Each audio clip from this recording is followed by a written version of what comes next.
नमस्कार, सत्यदर्शन न्यूज मध्ये आपले स्वागत आहे. मी पायल शहा. एक नजर टाकूया आजच्या ठळक घडामोडीवर. सुनेत्रा पवार यांच्या संभाव्य शपथविधीबाबत शरद पवार यांना काहीच माहिती नाही. महाराष्ट्राच्या राजकारणात राष्ट्रवादी काँग्रेसमध्ये महत्त्वपूर्ण घडामोडी घडत आहेत. सुनेत्रा पवार यांच्या संभाव्य शपथविधीबाबत बोलताना शरद पवार यांनी हा त्यांचा पक्षाचा अंतर्गत निर्णय असल्याचं म्हटलंय.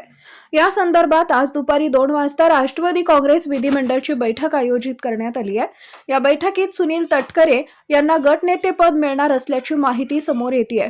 तसेच सायंकाळी 5 वाजता उपमुख्यमंत्री पदाची शपथ होण्याची शक्यताही वर्तवली जाते.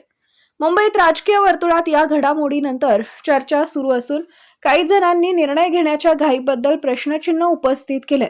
जिल्हा परिषदेच्या निवडणुका आणि पक्षाच्या संभाव्य एकीकरणाबाबतही बोललं जात आहे, ज्याची जबाबदारी अजित पवार यांच्यावर सोपवण्यात आली आहे.